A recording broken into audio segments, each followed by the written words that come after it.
So in this presentation, I have been asked to address the question of why memes take off.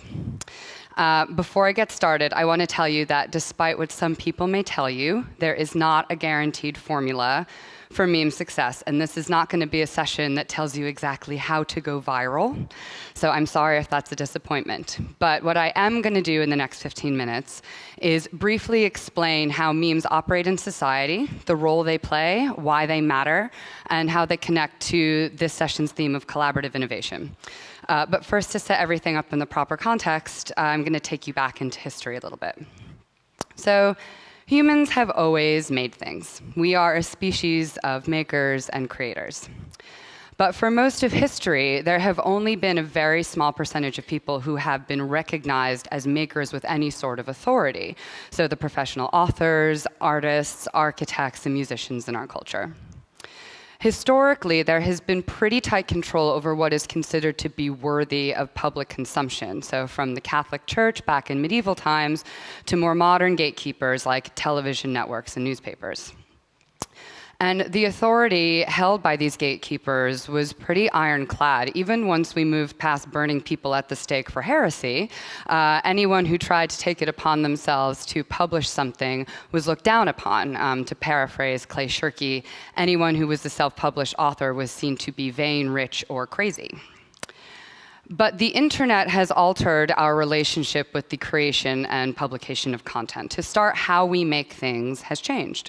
The means of production has changed. You don't need a printing press, you don't need a studio, you don't even need Photoshop to create things online. There are dozens upon dozens of user-friendly tools and templates that exist, from Tumblr to GIF creators, which means that it's easier than ever to get involved. Secondly, who gets to create things has changed. You don't need to be a professional to publish or create something that is deemed to be worthy of consumption on the web. And thirdly, the means of transmission has changed. While media conglomerates still exist, they don't fully control what gets seen and what doesn't anymore. And while the gatekeepers still have authority, the open and network nature of the web means that more than ever before, we get to determine what content we want to consume based upon what is interesting to us, which will sound familiar to anyone who was at the interest graph session yesterday. So in short, more than any other time in history, we have the ability to participate and influence our own culture. So instead of being on the receiving end of what the cultural authorities have decided to provide, we can create content, distribute it, and decide what we want to consume. Which brings us to memes. So what is an internet meme? An internet meme is a piece of content, such as a video or an image, that is created, remixed, and shared through online networks, and usually pretty quickly. So for those of you who haven't seen a meme before, I'm going to give you one. Hold on, you get a video. Interactivity, exciting. Who knows Nyan Cat? Show of hands. Oh, this will be a treat. I'm very excited.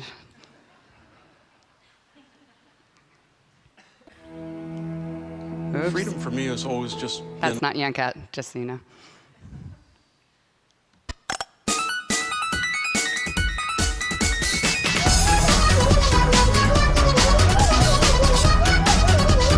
So this has 82 million views on YouTube and has been remixed millions and millions of times. So this goes on for about 3 minutes, and the voice is actually of Miko Hatsune, who is an open source pop star. More about that in some other presentation.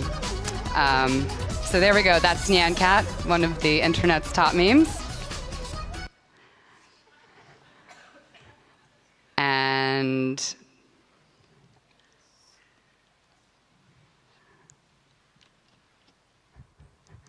here's another one, which is my favorite. This is Burke's dog, and the way that one pronounces that is, "Oh my God, tennis ball!"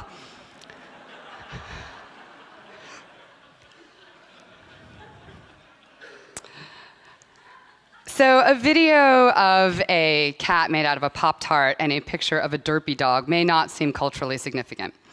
And you may be right about that, and in that instance. But what is culturally significant is the role that memes play.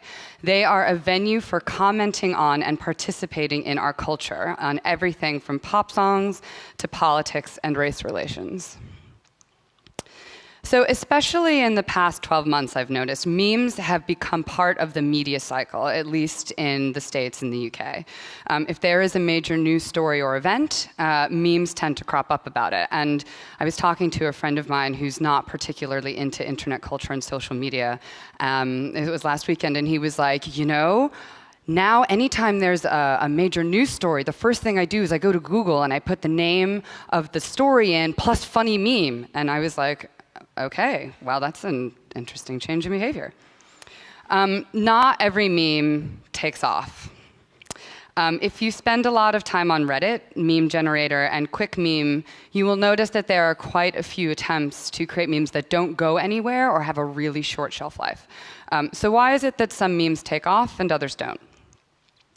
The head of the media department at my graduate program at the London School of Economics said that she said something that was responsible for my academic interest in memes, which is that if something is really popular, even if it seems to be like low culture or silly, we need to look at why it's popular, because something about that particular piece of media has hit a nerve.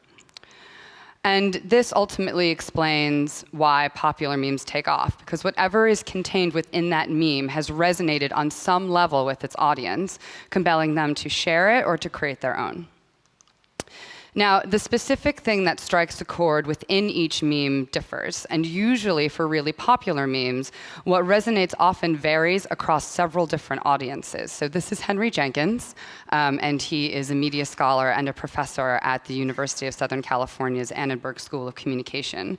And what he says, what he calls spreadable media tends to take off because it allows different groups of people to make their own meaning from the same thing. So a bit of background. As Caroline mentioned, I wrote my master's dissertation on lolcats.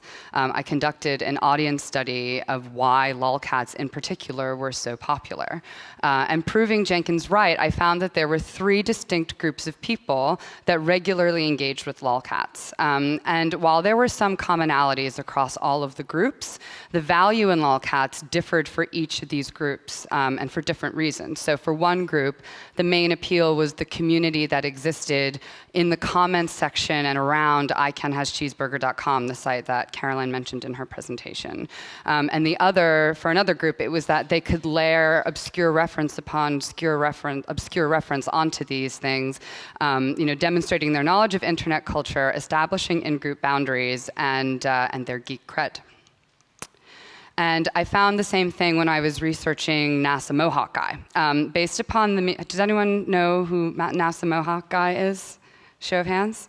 Okay, so during the landing of the Mars Curiosity rover, this young gentleman, a man named Bobak Ferdowsi, is a flight director. And during the live stream, everyone noticed that there was a NASA guy with a mohawk and stars like carved and bleached into the side of his head.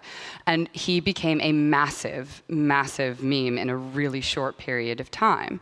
So I was looking into why people were interested in NASA Mohawk Guy, and it seemed pretty clear by what people were communicating when they participated within the meme that it was they were saying things about themselves. So they were, the Persian community in the States actually picked up on this big deal, and they were really excited and proud that this Persian man was involved in this thing, and hooray for him. And then the other thing was a lot about the role of science in society and the relationship between science and nonconformity and all of that. So people were basically communicating their opinions by sharing this. So I wrote an article about it for The Guardian, and I got a lot of flack in the comments section of that article. A lot of people basically thought that I was full of crap for ascribing any sort of value to what they saw was a pointless piece of cultural detritus. But memes are not cultural detritus. They really do have value, and this is why I find them to be so interesting. So there is an academic discipline called Folkloristics, which examines contemporary social aspects of expressive culture, or folklore. And folklore theory holds that the cultural byproducts of a society serve as a mirror that reflects that society's values and anxieties. And I argue that memes traffic in modern-day folklore. And if we look at memes through that lens, we can see a lot about ourselves, particularly when we look at which memes take off and what it is those memes are communicating. And I find advice memes in particular are laden with our societal values, which behaviors are acceptable, which ones are not. So coming back to the theme of this session, collaborative innovation, which is how little bits of free time add up to a lot of free time and what can come from that. So innovation is about doing something different, building on what's come before, and changing the way that we operate on some level or other. Memes may not seem like they have much to do with innovation, right? OK, but just stick with me for a minute.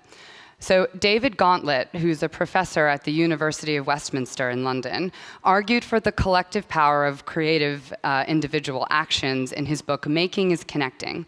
So his argument is about making in general, so not just content creation, but physical creation, like the type of stuff that Kate Hartman was showing yesterday. And his point is that anytime we make a choice to create instead of just consume what is provided to us, it's important because added together, all of those individual choices have the potential to lead up to a really big shift. So by and large, creating or sharing a meme, particularly an image-based meme, takes anywhere from like a few seconds to, if you really think really hard about it, about 10 minutes.